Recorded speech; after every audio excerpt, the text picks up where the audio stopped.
Vicky express में आपका स्वागत है। आज की कहानी है अलिफ लैला गरीक बादशाह और हकीम दूबा की कहानी। मछुआरे ने गागर में कैद राक्षस को ग्रीक बादशाह और हकीम दूबा कहानी सुनाते हुए कहा कि फारस देश में रूमा नामक एक शहर था जिसके बादशाह का नाम ग्रीक था। बादशाह ग्रीक लंबे समय से कुष्ठ रोग से पीड़ित था और कई हकीमों व वैद्यों से इलाज करवाने के बावजूद बादशाह को आराम नहीं मिल रहा था। अपनी स्थिति को लेकर बादशाह बहुत कष्ट में था। एक बार रूमा शहर में दूबा नामक हकीम संयोगवश आ पहुंचा। दूबा को जड़ी बूटियों की बहुत अच्छी जानकारी थी। साथ ही हकीम को अरबी, फारसी व यूनानी जैसी कई भाषाएं भी आती थीं। जब हकीम दूबा को पता चला कि बादशाह को कुष्ठ रोग है, तो उसने खुद ही बादशाह को संदेश भेजकर उनसे मिलने की इच्छा जताई। बादशाह ने हकीम की प्रार्थना स्वीकार करते हुए मिलने की इजाज़त दे दी। बादशाह से अनुमति मिलने के बाद हकीम दूबा अगले ही दिन ग्रीक के दरबार में पहुंच गया और उन्हें दंडवत प्रणाम किया।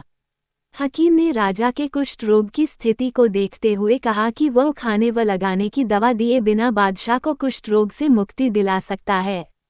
हकीम दूबा के आत्मविश्वास को देखते हुए बादशाह ने भी दूबा को इलाज करने की अनुमति दे दी और रोग मुक्त होने पर बहुत सारी धनराशि देने की बात कही। बादशाह से इलाज की अनुमति प्राप्त होते ही हकीम दूबा सीधे अपने निवास स्थान पर पहुंचा और कुष्ठ रोग के इलाज में इस्तेमाल होने वाली दवाओं और औषधियों को मिलाकर एक गेंद और एक बल्ला बनवाया। अगले दिन ही हकीम दूबा औषधियों से बनी गेंद और बल्ला लेकर बादशाह के पास पहुंचा और उनसे घुड़सवारी की गेंदबाजी पोलो का खेल खेलते हुए इन दोनों को इस्तेमाल करने के लिए कहा। हकीम के कहे अनुसार ही बादशाह ग्रीक औषधियों से बनी गेंद और बल्ले को लेकर पोलो खेलने पहुंचे। पोलो खेलते हुए बादशाह थककर पसीने से तर हो गए और पसीने के साथ ही औषधियां राजा के शरीर में प्रवेश करने लगीं। इसके बाद हकीम के कहे अनुसार बादशाह ने पोलो खेलने के बाद गर्म पानी से स्नान किया और फिर औषधियों के तेल से रगड़ रगड़ कर पूरे शरीर की मालिश की, जिसके बाद बादशाह सोने के लिए अपने कक्ष में चले गए।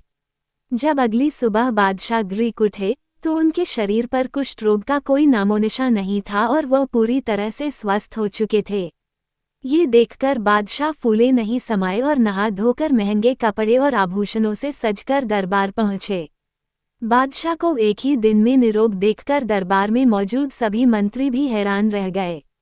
बादशाह ग्रीक ने हकीम की तारीफ के पुल बांधते हुए दूबा को अपने पास बुलाया और उसका आभार प्रकट करते हुए अपने बगल में बैठाया, साथ ही भोजन कराया और कीमती कपड़े व बड़ी धनराशि इनाम के रूप में हकीम को दी। इसके बाद से बादशाह हकीम को हमेशा अपने पास रखता और अब वह बादशाह के विश्वास पात्रों में से एक हो गया था। हकीम का उपकार मानते हुए बादशाह प्रतिदिन उसे इनाम देता रहता और उसकी मान व प्रतिष्ठा बढ़ाते रहता। हकीम पर बादशाह की इतनी अधिक कृपा देखकर दरबार का एक मंत्री मन ही मन दूबा से जलने लगा। मंत्री उसे बादशाह की नज़रों से गिराने के अवसर खोजने लगा। एक दिन अकेले में मौका पाकर मंत्री ने बादशाह से कहा, हुजूर, मुझे व दरबार के दूसरे मंत्रियों को लगता है कि एक विदेशी हकीम को इतनी मान प्रतिष्ठा देना ठीक नहीं है। हमें लगता है कि असल में हकीम दूबा कपटी है, जिसे हमारे राज्य का भेद लेने के लिए शत्रुओं ने भेजा है और यह छल से आपको जान से मारने की फिराक में है। मंत्री की बात सुनकर बादशाह ग्रीक ने कहा, तुम बिना सबूत के हकीम पर इतने बड़े इल्जाम क्यों लगा रहे हो, और अगर उसे मुझे मारना ही होता तो वह मुझे कुष्ठ रोग से मुक्त कर स्वस्थ क्यों करता।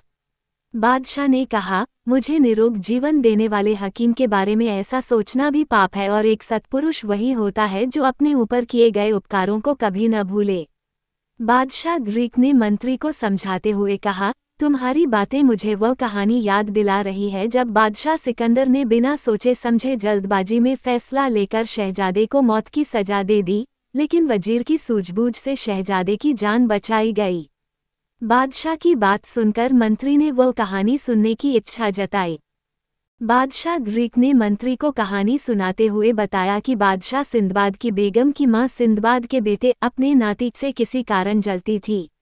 वो हमेशा अवसर तलाशती रहती कि वो कैसे बादशाह के सामने शहजादे को गलत ठहराए और उसे सजा दिलवाए। एक बार उसने छल से शहजादे पर गंभीर आरोप लगाने में सफल रही और शहजादा भी अपना बचाव नहीं कर सका। अपने बेटे को दोषी मानते हुए बादशाह सिंदबाद ने शहजादे को मौत की सजा देने का फरमान सुनाया। बादशाह सिकंदर के फरमान के खिलाफ जाने की किसी की हिम्मत नहीं थी।